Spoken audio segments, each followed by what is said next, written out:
So I'm Joseph Cuillier, artist, designer, educator, exploring Black radical pedagogies through social practice and installation and textile art. And I'm Shani Peters. I'm an artist and educator working through activism histories, community building, and the creation of accessible, imaginative spaces. And we are the Black School. We're an experimental art school teaching students to become radical agents of change in their own communities. We do this through a three-part ecosystem. We began with the art school. These are the workshops. We'll tell you more about that in a moment. Then the festival, we hold an annual festival called Black Love Fest, where we show work made by students. And finally, the design firm, the Black School Design Studio. We'll tell you more about each of these. So the Black School, usually we are typically before we worked in art workshops, public projects designed to teach critical thinking through art making and civic engagement. Obviously, once we get a physical location, we'll be able to go deeper, go longer. But typically we partner with schools, art institutions. Right now, we're kind of like in residence at Xavier University and the New Orleans African American Museum doing art programming there. Our work is focused on being socially relevant. First, we ask our students, what do you love about your community and what do you want to change about your community? So that we know that our curriculum is based in our students' social realities. So this is a tool that we use in our workshops. We found that we would go into these different spaces, have these rich conversations, and a lot of the time, the ideas like the issues like gentrification or self-determination or environmental justice, whatever it may be, we would talk about the things, but it wouldn't end up in the artwork we're making. So we may have a conversation about gentrification and then make a screen print, but we're finding that like the work was becoming much more generic, much less specific than the conversations we're having with young folks. So we came up with this card deck as a way to create a system for unpacking language, for unpacking Black radical political concepts, unpacking activist tactics, so that the depth of the conversation and the heart of the issues could come back into the work. So typically the card deck works is you work through each category, principles, which are principles of radical Black thought, questions which stimulate thinking on those principles, tactics, which are activist tactics, mediums, which are more traditional art-based mediums, forms, which are pretty much the principles of composition and form making, and then themes, which you could think of as like curatorial themes. So like desire, play, justice, things like that. And once you pull at least one card from each of these decks, and you answer those questions that we presented at first. What do you love about your community? And what do you want to change about your community? At the end of that process, you should have a creative activism project or the framework for one. So speaking of creative activism projects, Black Love Fest is our annual art and music festival to promote a cultural movement of Black love and share student artwork with the community. We've obviously been on hiatus like the rest of the world with COVID, but we're really excited to be planning our 4th Black Love Fest. Right now, it'll be May 21st at the New Orleans African American Museum. The image you're looking at now is from 2019 in Houston, Texas, which was presented in collaboration with Project Row Houses and Emancipation Park. Before that, we did it at the Sugar Hill Children's Museum, not far at all from City College. And our first one was at the Brooklyn Children's Museum in Crown Heights. Yeah. I lived in Harlem the whole time I was in New York. And the design studio. So the Black School Design Studio, it's a full service graphic design firm where we train youth and paid apprenticeships to do real world client work. And this is like our job training portion of the school, where we prepare folks for more like career oriented practices, particularly in graphic design, but we take a really interdisciplinary approach to graphic design. So students may do a logo project, they may do a photography or art direction project. They may read and write Black radical thought, essays, poems, other artworks. We try to approach teaching creative entrepreneurship through every which way we can. Obviously, from our perspective, where we're emphasizing Black history, we're emphasizing activism. And it's the newest component of the Black School. It's we've been in operation about 3 years now with the design studio, and we're slowly but steadily growing it with the intention of the design studio one day being the economic engine that funds the rest of the school, so that we could be more self-determined, more independent, and less reliant on grants or donations.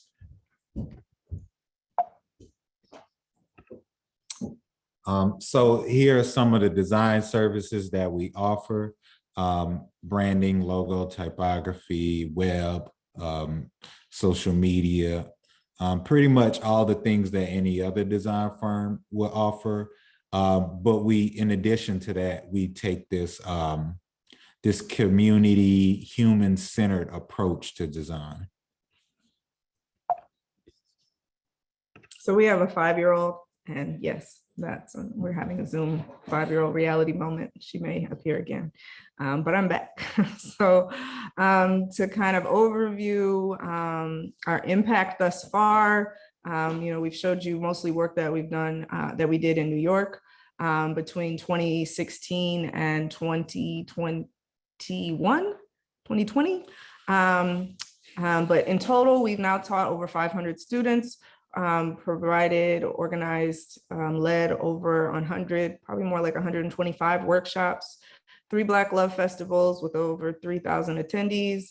And we have trained and employed 25 design apprentices and partnered with over 50 organizations, as well as with roughly somewhere over 50 other professional artists, trying to bring in as many artists as possible at every point in our work, in our process. So with that, based on the successes we've had programmatically, we feel like we're ready and we're excited to take that and build a physical location in my hometown of New Orleans, where we will house all of our programming and obviously expand with the bigger footprint that we have. So to back up and share some of our inspiration, we take the most inspiration from the Black Panther Party liberation schools of the Black Power movement. Black Power movement. Yes, this is an early Panther school, the Oakland Community School, led by Erica Huggins for over 10 years. It's somebody, as an organization, we research deeply and just take a lot of inspiration and real strategic planning from. This is an earlier precedent for the Black school, the freedom schools of the Civil Rights Movement.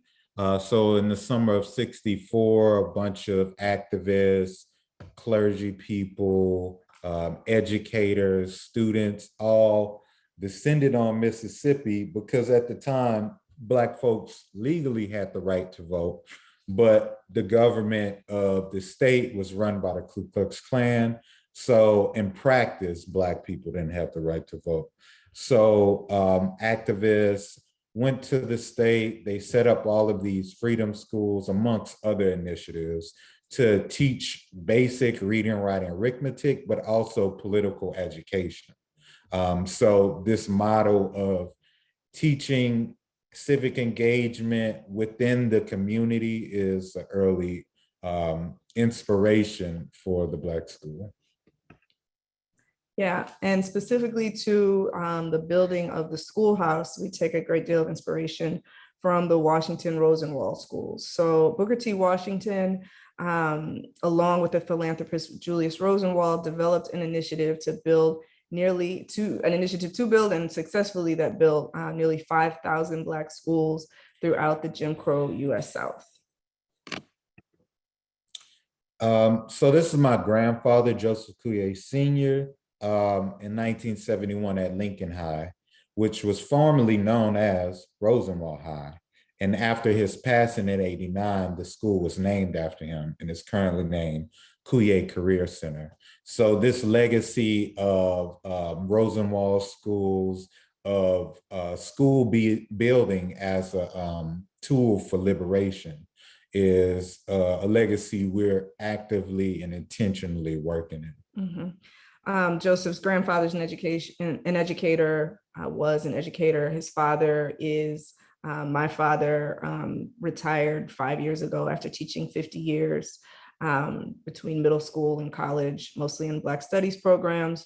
So we really both take this legacy of education and really focused Black radical education from our families. And I think what's unique about our generation is that we are also both creatives. So we bridge that with art very naturally. And we're both actively doing that before we even met one another. But back to the Rosenwald schools. So this is a manual published by Tuskegee, and it was to share the architecture drawings along with basic information about how to run the schools. It was published in 1951 by Tuskegee. And this is one of the ways that those schools got built, because the plans and the intention was shared publicly with the community. And all they had to do was raise about half of the funds themselves, and the other half would be donated by Julius Rosenwald. And they were able to build those 5,000 schools post-slavery, post-emancipation, during the Reconstruction era, up until probably desegregation. Mm-hmm. And so, as Joe mentioned, they were able to do this because the plans were shared in this manual. So we've taken inspiration on this from the very beginning, in this idea that, basically if they could build 5,000 schools, then we can build one, right? And if we can build one, then other people can do it too. So from the beginning, we've been planning on and are documenting our process so that we can also share the building plans for the schoolhouse that we're building. So this is some early non-architectural drawings of what we imagined the schoolhouse to be. It won't look anything like this. This was done by Shani mostly and myself, where we were just trying to visualize this concept we had in our head. Mm-hmm. So this, what you're looking at on the left, is 4 shipping containers that have been modified to have wood siding and window cutouts for glass windows. And on the right side of the screen, you'll see some plans for the programming of the space. So on the bottom drawing, there's a gallery. The bottom drawing represents the first floor. And there's a gallery, there's a library and meditation room. And on the second floor, you'll see there's a media lab, which will house the design studio and a computer lab, and also a maker space that'll have things y'all have in y'all maker space at CCNYs. So like laser cutters, 3D printers, things like that. And also you'll see a classroom where we'll do like wet work, like painting, screen printing, things like that. We could do dry work in the gallery or in different spaces throughout the schoolhouse. And next to the classroom, you'll see a space for the residency. There's also a small kitchen. And one of the things that the plans have expanded at this point. And one of the things that was clear that we knew we needed to expand was this little bitty kitchenette. You know, being in New Orleans, wanting to actually have a vegetable garden on the land. We wanted to make cooking, culinary arts, and just having the opportunity to feed ourselves and the folks who are attending the programming at the school. What happened? I think somebody's calling. Hold on. Are y'all seeing the presentation still? Because we're not. Are y'all seeing it now? We good? Okay, sorry about that. Okay. I was saying that the kitchen is getting bigger, everything is getting bigger. But yeah, you want to say, I'm gonna get sure. Sorry. So this kind of gives you a sense of essentially the things that we need the space to hold. Bailey. I meant to tell Bailey that this is Bailey, our community garden manager. We meant to tell her that we were going to be on this call. But we can give you a sense of what the building that we are working towards now will contain, even though it won't look like this. So I think Joseph covered everything. I would just add that the gallery will also serve as a meeting space to host community organizers, to host yoga, to host Mardi Gras Indians, whoever might need space in the neighborhood. You know, the idea is that this center is a resource for everybody in the walkable neighborhood and for creatives throughout the city. So not only will be a space to exhibit art, but it'll be a space for folks to gather. And then outside on the grounds will be our community garden, which we are really excited about. And we'll get to showing you an image of the land that we've been able to purchase, but ahead of actually building the building, while we wait on that process and go through permits and all of that, we've begun our community garden work already. So I'll talk a little bit more about that in a second, but this kind of gives you that overview. And you also, I don't know if you mentioned the green roof. I'm trying to tie in as much energy efficiency and as much interaction between indoor and outdoor spaces and life possibility for growth and generation as possible in the designs that we're working on. So these are some of the community partners that we are working with, partners in general. They're not all community partners, not by a long shot, but the first two you see are Xavier University and the New Orleans African American Museum. So Joseph already shared that these are really our primary partners that we're working with here in New Orleans. We've been here just over a year now, officially. We planned on this move for a very long time and started doing some work here and there, but have officially been living here for a year. And with the support of Xavier and the New Orleans African American Museum, we've been able to continue programming. We're in month 5 of our design apprenticeship that Xavier's hosting right now. We actually ran like a trial of that program over the summer. And we've run family programs at the New Orleans African American Museum since we've been here pretty much every other month. They're hosting Black Love Fest. And we're working more and more with them, more details on that coming. We've been able to work with the city of New Orleans. I'm going to jump down to the second row. Antennas, an early organization that helped us make our transition here, worked as our fiscal sponsor and continues to support us in lots of ways. The Mellon Foundation has provided us capacity building funding, really an operating budget. Once we, did we talk about the campaign? Was that slide in there? No, the crowdfunding. Yeah, campaign? So we missed that. It's sitting right here. We don't have us. Well, it's usually in the impact and with this foundation. we crowdfunded $317,000 to build this school. And that really made a huge leap in this plan, in our organization and in this plan. And once we were able to demonstrate, we raised like $100,000 in the first week. It took 6 months to get the rest, but we had this really strong impact and really increased our visibility. And doing that, raising those $300K on our own, made it possible for us to get an operating budget from the Mellon Foundation. So the Mellon Foundation is a huge support. And finally, Low Tech and Juan Allen Architects and Construction are architects that we've been working with for over 2 years now to work towards this vision. They've all been amazing. We're going to speak more about them in detail. And then the last slide you see is New Corp, which is a community organization right in the 7th Ward where we're building, who's supporting us in all kinds of ways as well. I'll stop forcing you all to look at logos and we'll get back to some other things. So architecture, which y'all came here for. So we have a team of 3 architects. The first we're going to share with y'all is Juan Allen, who works in architecture and construction. She is a Black woman architect, which I think represents like 1% of certified architects. Y'all would know better than me. Mm-hmm.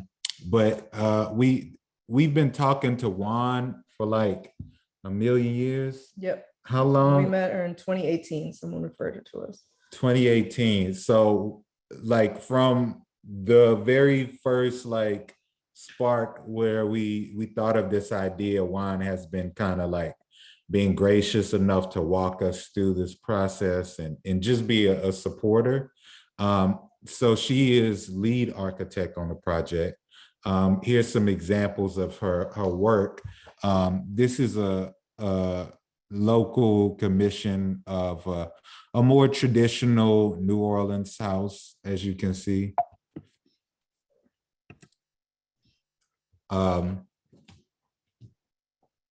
View. Yeah, here's a different view. You can see the beautiful, I don't know what these are called, but they're beautiful. And the thing about New Orleans architecture that you can see by these drawings, it is very pretty. New Orleans loves pretty. Ornate. Ornate, classic, you know, all the romantic things you can think of. When you come down here, you see them on full display. Mm-hmm. And going between images of Juan's work and Low Tech's work, you see the great contrast and the different kind of points of view that we're bringing together, even within the design team, and which is extended through the whole community. We've been working really hard to involve our neighborhood in the design process. So this is an example of a project Low Tech did in New York, right? Joe's been in this space. He can talk more about it. Yeah, this is a Van Allen Institute, architecture institution. This is a bookstore project that they had. I don't know if it's still in action, but they wanted to create this kind of stadium seating in this space. So I think these may be doors.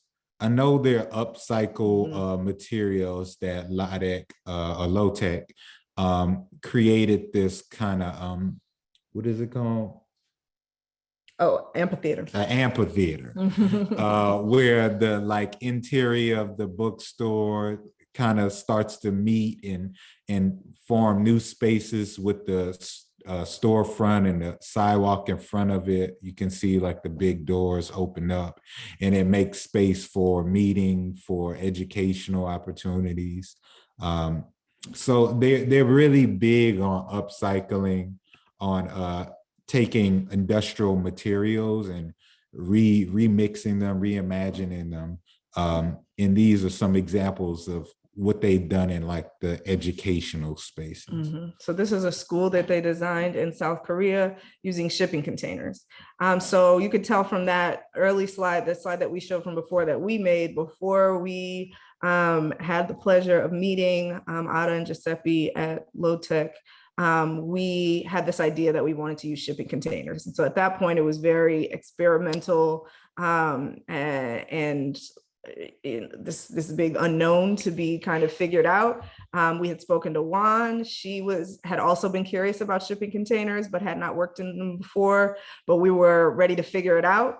And then we connected with Low-Tech, who've literally been building with this still very new material, but they've been working with shipping containers for 20 years already.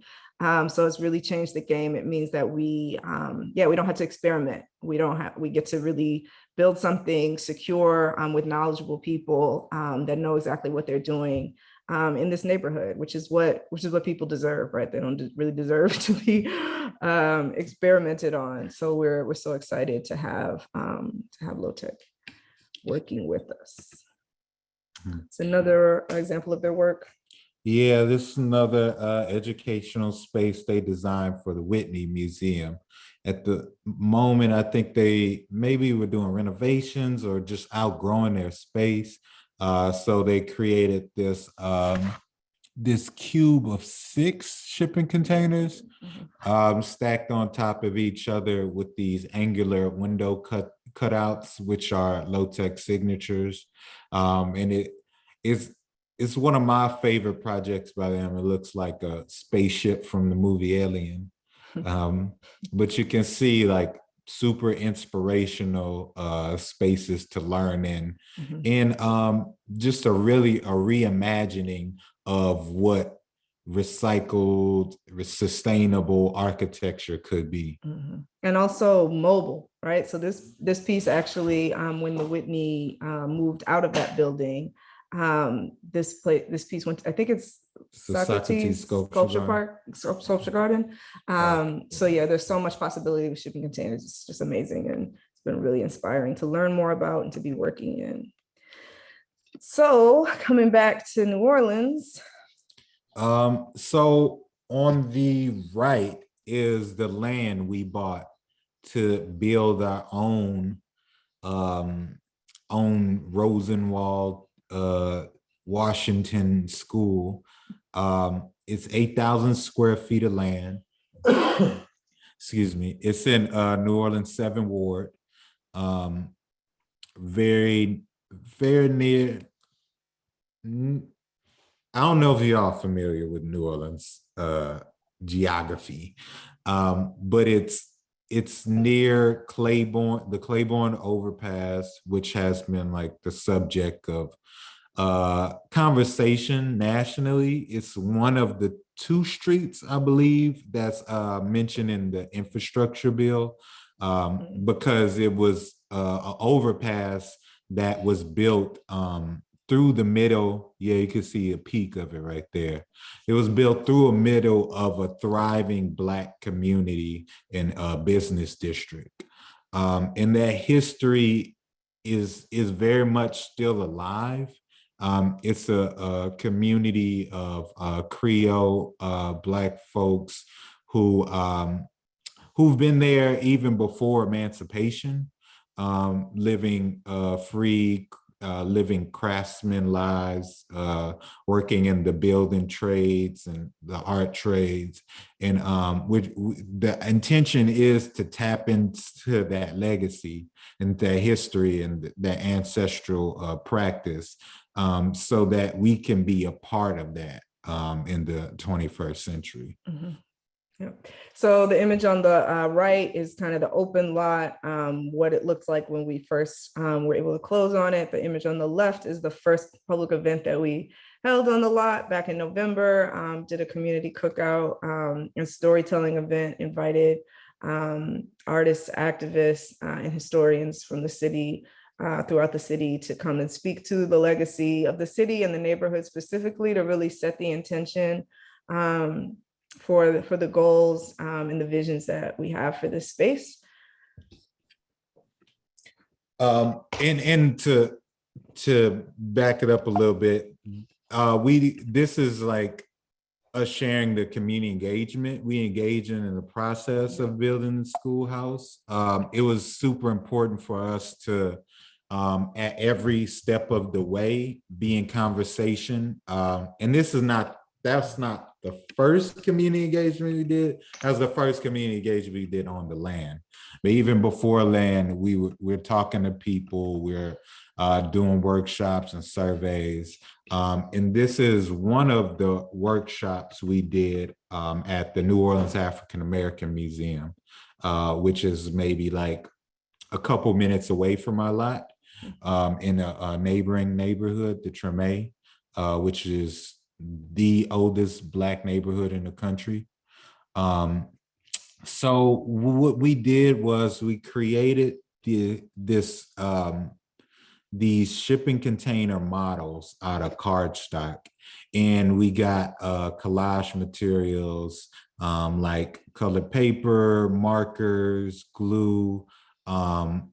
A lot more materials that you don't see in this particular example. You'll see in the next one. This person really cut into it. And examples of traditional New Orleans architecture, examples of modern contemporary architecture. But yeah, this person created their own green spaces using like green cut up paper. Mm-hmm. Show another example on the next slide. Yeah, so here's another example that shows more of that variation of materials that we provided for folks to collage in. So here you see wood being applied onto the shipping containers. Again, a lot of integration of greenery, indoor, outdoor spaces, shutters. This is actually Ms. Pam Broom, who is an artist and a community organizer who's been amazing kind of guiding angel for us. Yeah, she runs a community garden in the 7th Ward, maybe like a minute walk from where our lot is. Yeah. And is an artist and designer in her own right as well. So these are both from the Schoolhouse Imagining workshop that we did at the New Orleans African American Museum. Yeah, and the inspiration for Miss Pam's container model collage was the chattel houses in Barbados, which are these mobile houses. They were developed at a time when people of color in Barbados couldn't own land. So what they did was created this innovative mobile architecture similar to containers, where they could be put up and taken down as needed. And their wood structures and wooden shutters are like important, like functional, but aesthetic aspects of the architecture of the chattel houses, which she was inspired by, and she was cladding the containers with those wooden shutters to create this new tropical modernism, upcycle, et cetera, et cetera. Yeah. Mm-hmm. So that was one of the first Schoolhouse Imagining workshops. Then we did another one in the Dollar General parking lot. We really wanted to be sure that we catch everybody in the neighborhood, you know, as wide a swatch of people who live in this neighborhood, who we want to come and use this space as possible. We don't only intend to speak to people that, you know, are already just like us, that already go to art museums or will ever go to art museums, right? We see the benefit that this work can provide, really being for everybody. So we wanted to go where we could catch some of everybody, right? So that's the grocery store. This is one of the closest grocery stores to the lot. We set up outside, you know, got permission, got some gift certificates to the grocery store to help bring people in, and set all of the things that we had up at the museum outside under this tent. You can see we kind of showed folks pictures of examples of what we do. And then we had the work table for the containers. We also have a survey that went out to folks both at the museum here and in other spaces as well, including online. I think that's still accessible on the Instagram page. So here we had far more success with the surveys. You know, you go to a different place, you get a different audience, you get a different reaction. So we had like 35 or so surveys completed on this day, and you know, maybe less than 10 containers. We had maybe like 20 containers made at the museum. But between these two events, we were really able to talk to a lot of different people and get a lot of really critical and amazing feedback. And then what we did is we took the feedback that we received in these workshops, the actual containers, documentation of the containers, and the surveys, and brought them into our first design charrette. So we shared with you all that we've been talking with our architects for over 2 years, really as a group, as a cohort. We've been talking for over 2 years about all of the visions, but we were really intentional about not actually designing anything until we talked to the neighborhood, right? So it's amazing what you can talk about over 2 years. I promise we weren't wasting time, but it's really only been since January when we had our first design charrette in person. Lotec came down from New York. Juan came in from across town, and we met over a weekend. The first meeting we had was actually in this building, which you see the rear of. This is the Autocrat Social and Pleasure Club. It's a local Black-run institution that's been there for over 100 years. And they were, so generous from the first time we met them, whatever we could do. And they let us, that's what they offered. And they let us use their space to hold our first design meeting, which allowed us to really be close to the land, allowed the architects to walk around. Our design apprentices came and contributed. The next day we had a session at Ms. Pam's offices, New Corp's offices, a little bit further up in the neighborhood. We went on tours of the city with No Nola Tours, Malik Bartholomew, that's Ms. Pam, with the architecture team, and met with even more folks, Mama Vera from the Community Book Center, DJ from Broad Street Communities. So we really extended those workshops in many ways just by the conversations that we were able to have. Walking around, we ran into Mr. Willie Birch, who's also in the neighborhood and another huge inspiration for us being in that neighborhood. And so that's really where we're at with the process. Keeping true to the form of not designing things or showing things ahead of its time. We don't want to show the sketches that our architects have derived from these workshops until we share them back with the neighborhood once more.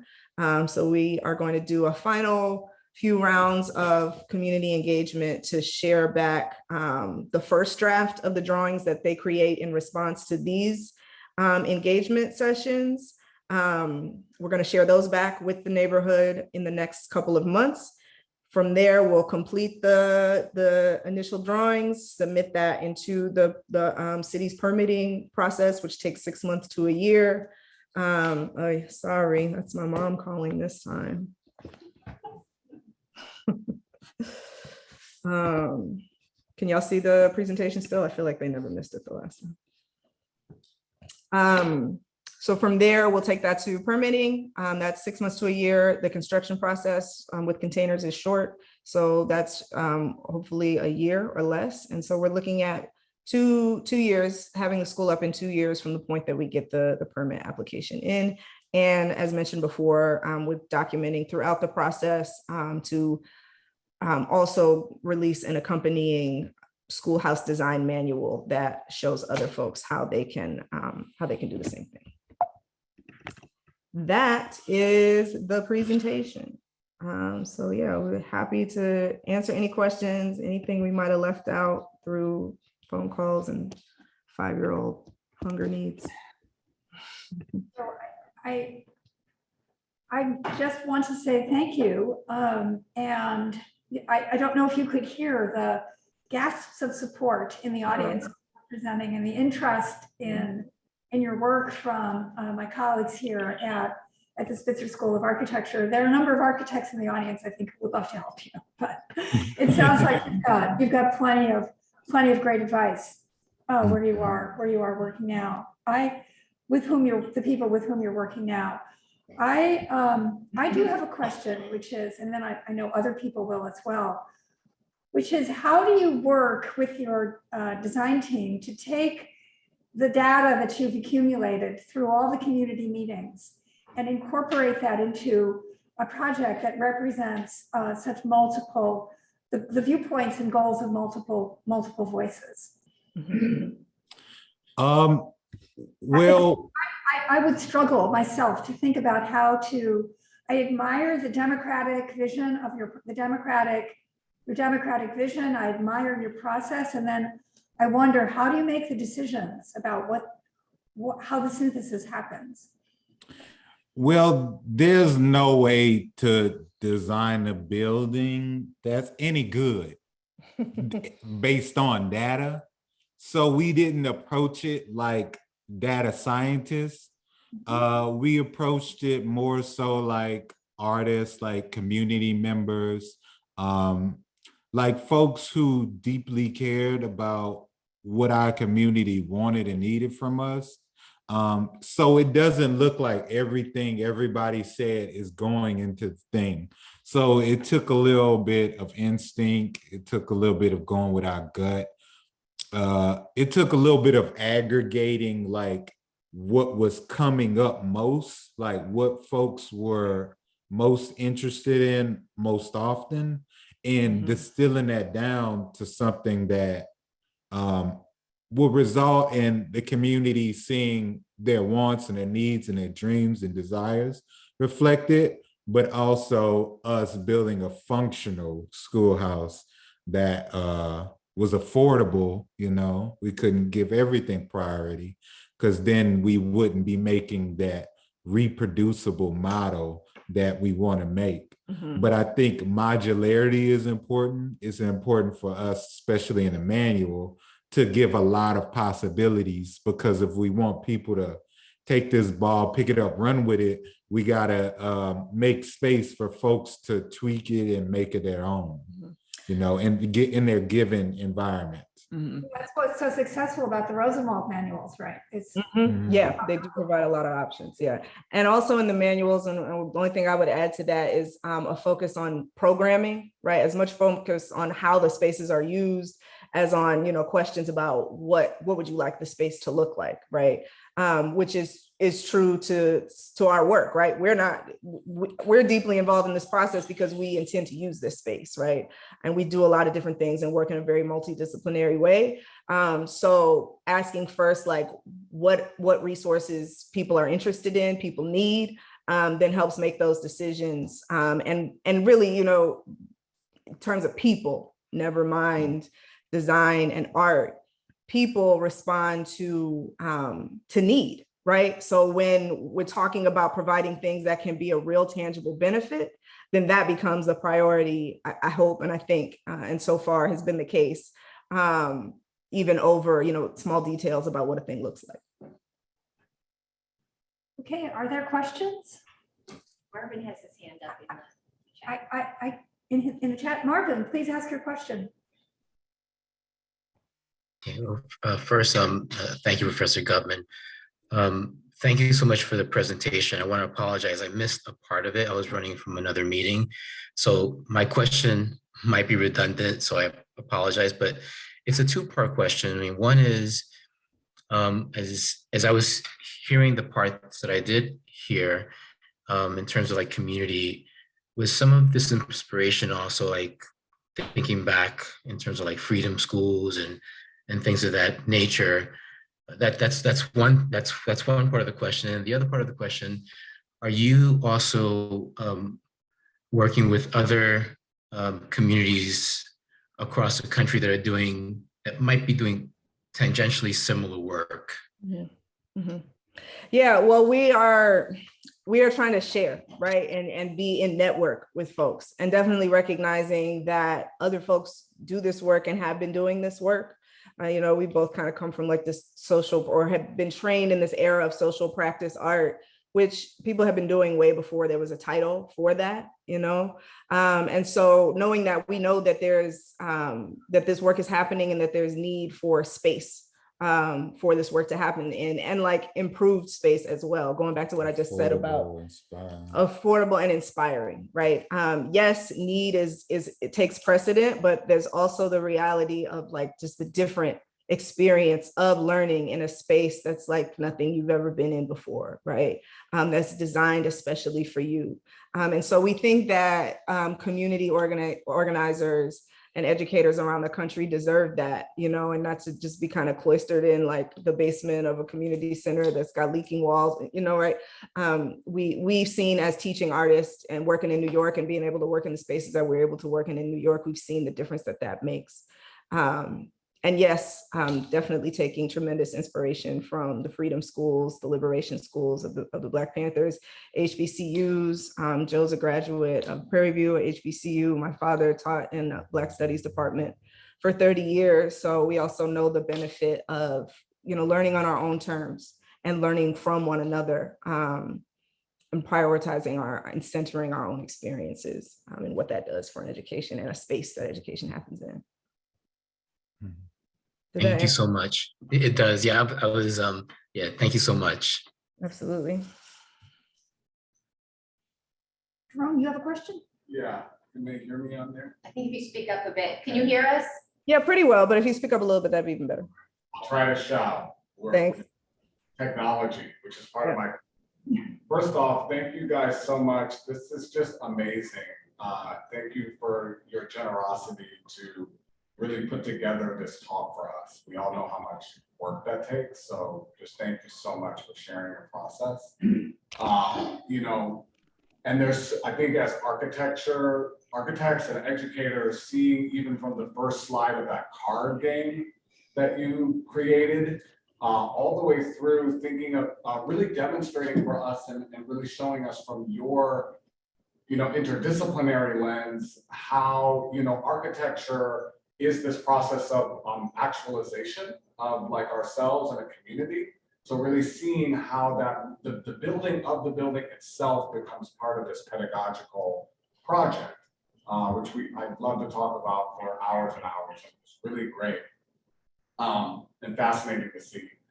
I guess my question is, you know, as folks, you know, in this room and also, you know, myself being involved in kind of transformative pedagogical projects and thinking about COVID and about, you know, space and the use of technology, for instance, in some of our conversations and our projects like Dark Matter University is really about like Zoom and physical space.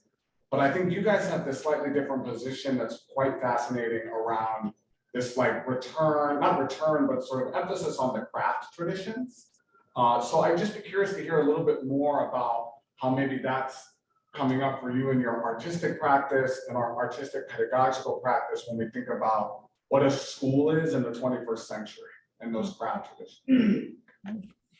I think we're in the practice of looking back and forward. So and often we'll think we're doing something that's like, you know, innovative and futuristic. And then we'll research it and we'll be like, oh, Black people have already done this like 100 years ago, you know, and we're just like representing it as opposed to like thinking of something new or clever. So that's always like the space we find ourselves in because we love to be in that space. We're artists, we're designers, we're future looking people, and we are like deeply motivated and just mesmerized by Black history. Examples of that is like we were like we did this workshop that was like a tetrahedron kite, and we were looking at pictures, like historical pictures of tetrahedron kites, and like there's this Black guy holding up one, and we're like, okay, like this is crazy. It's like Edison experiment. that's like the most extreme of examples, but it's always happening, you know. So like looking at the shipping containers as like a futuristic architecture technology, and then looking at like the Rosenwald schools and the Barbados chattel houses as like early precedents of like mobile architecture, of prefabricated architecture, of modular architecture, it's always happening, and we intentionally lean in. So we're gonna have like all the old craft workshops, and we're gonna have like 3D printers and all that type of stuff. So yeah. And looking at the historical examples does another really important thing, which is just give hope, right? Just show that like this can be done. Things are rough in the world right now, and you can very easily sink into a place of nihilism and just feel like it's not possible. But it's like, again, if they were able to build 5,000 schools, we can build one, and it gives you purpose and it gives you meaningful, tangible focus to contribute towards something that's right versus just, swimming in all that's wrong. And that inspiration transfers over to the students and the people that we work with. And I also think, to the point of kind of like your question about what this feels like in the midst of COVID, working together, I think we value one another's presence more. Again, and even for us, we were never excited about going remote for everything. We are makers. We like to put our hands on things together and build things together and see what happens when that gets done together. And so creating space for that, creating space for other people's artistry is so much what this project is about, right? We kind of get to like do this ultimate thing of a building. But then once that's there, we're creating a structure that other people can populate it with ideas, and we can make this a collective vision that's bigger than us, and that again has tangible purpose. And I'm grateful for that. As much work as it is, as much work as we made for ourselves, we never have to get kind of lost in like, what's the meaning of it all? What's purpose? We have our purpose, we're working towards it, and it feels really good to be able to make space for other people to do that too. Ooh, that's a good ending. And You're gonna take my ending? I'm just kidding. And going virtual, one thing that it did do, it allowed us to fundraise. That pause that we couldn't run programming, or we could only run virtual programming, gave us the opportunity to really deeply think about what we wanted the future of the Black school to be, and to share that with people while they also were like being weighed down by the present, but wanting to be inspired by the future. So it was in COVID lockdown that we raised that 300K. And if that wouldn't have came, then we would have never stopped. We would have been programming and doing like 100 different things like we usually do. So it was like, it's a balance that we all have to strike in this new world we're living in. I would say also in Trump lockdown, right? Yeah. Yeah. Although Biden, the differences are becoming really hard to tell. Hey, Jennifer. Hey, there's so many people. Petrushka, Merritt, Becca. It's good to see you. Well, to be kind of in a space with you right now. Perhaps at this moment with that moving ending, a moving statement of being in a place of hope, perhaps we can see if there's one more question, and if not, we can say thank you. And there's a raised hand in the. Oh, there is a raised hand. Oh, I'm sorry. Jennifer Jones. Jennifer, please. Sorry, I missed you. That's quite all right. First of all, hi, it's so great to see you both, and I'm so proud of you. I'm gonna try not to get welled up here because I'm really, really proud of you. Don't make nobody cry. And I can testify to using the cards in the class for helping students and people focusing on creating an artistic campaign for social change. I have 3 decks and I use them all the time. Wow. And I can also testify to Joseph's amazing studio critiques. I haven't had the opportunity, Shani, to have the studio, but Joseph is great that way. And so now I'll get to my question.